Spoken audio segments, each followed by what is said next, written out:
දන්ත ධාතු වන්දනාවේ ඉන්නවා දැන් බෞද්ධයන් සියලු දෙනාම නුවර බෞද්ධයන්ගෙන් පිරීලා ඉතිරිලා ඉන්නවා. අපසරණයි කියලා පල්ලි කුඩුපත්තම් කරන්න උත්තර දුන්න අය අන දුන්න අය එදා ඒ සිද්ධ වෙච්ච සෝචනීය සිද්ධිය නිසා අපේ පල්ලි කිහිපයක් කුඩුපත්තම් වුණා. හැබැයි අද ඒ පල්ලි සියලුම පල්ලි මහනුවර තියෙන සියලුම පල්ලි පැය 24ක් පුරා ඔයගලන්ට විවෘතව අපිට බල තියෙනවා. සනීප ආරක්ෂක කටයුතු, වැසිකිලි කැසිකිලි, ඔයගලන්ට අවශ්‍ය ජලය බොන්න පුළුවන්, ඔයගලන්ට අවශ්‍ය නම් විවේක ගන්න පුළුවන්, නා ගන්න පුළුවන්, සියලුම අවශ්‍යතාවයන් එහි සපුරන්න පුළුවන් විදිහට පැය 24ක් පුරාවටම අපේ පල්ලිය ඔයගලන් වෙනුවෙන් අපි ඇරලා දීලා තියෙනවා. මේක ගැන හිතලා අපි ආඩම්බර වෙන්න ඕනේද? ඊර්ෂ්‍යා කුහක වෙන්න ඕනේද? කාඩිනල් හිමිපාණන් නායකත්වයෙන් හිතුණු කතෝලික ජනතාව එක්රැස් වෙලා එක මිටකට ඉන්න එක ගැන හිතලා අපි ආඩම්බර වෙන්න ඕනේද? නැත්නම් ඊර්ෂ්‍යාව කුහක වෙන්න ඕනේද?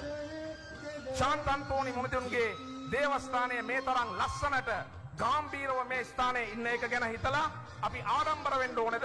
එහෙම නැත්නම් ඊර්ෂ්‍යා වෙන්න ඕනේද? මේකට ඉස්සරහ තියෙනවා සිවන් කෝවිල. මේ සිවන් කෝවිල මෙතන තියෙන එක ගැන හිතලා අපි ආඩම්බර වෙන්න ඕනේද? එහෙම නැත්නම් ඊර්ෂ්‍යා වෙන්න ඕනේද? මම හිතන විදියට අද මෙතන ඇවිල්ලා ඉන්න හුඟක් අයගේ වාහන හිතන් පාක් කරලා තියෙන ඒ සිවන් කෝවිලේ ආඩම්බර වෙන්න ඕනේ. පොඩ්ඩක් එහාට ගියාම රතුපල්ලිය ගෘහ නිර්මාණ ශිල්පයෙන් අංක 1 දෙස් විදේශ සංචාරකයන්ගේ ආකර්ෂණය දිනාගත්ත පල්ලිය. ඒ පල්ලිය ගාම්භීරව ඉන්නවා එක දැකලා අපි ආඩම්බර වෙන්න ඕනේද?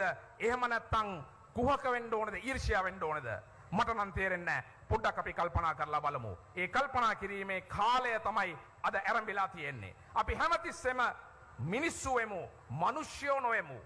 මේ ලෝකේ ඉන්නවා මිනිස්යෝ කෝටි 800ක්, කෝටි 900ක් ඉන්නවා මිනිස්යෝ. හැබැයි මිනිස්සු ඉන්නේ කිහිප දෙනයි. අපේ ලංකාවේ සංගණනයට අනුව ළඟදී ගත්ත සංගණනයට අනුව ලංකාවේ ජනගහනය 2,17,63,170යි මිනිස්සුયો. හැබැයි මේකෙන් මිනිස්සු කී දෙනෙක් ඉන්නවද? බුද්ධියංශය දාලා ඔක හොයන්න ඕනේ නැහැ.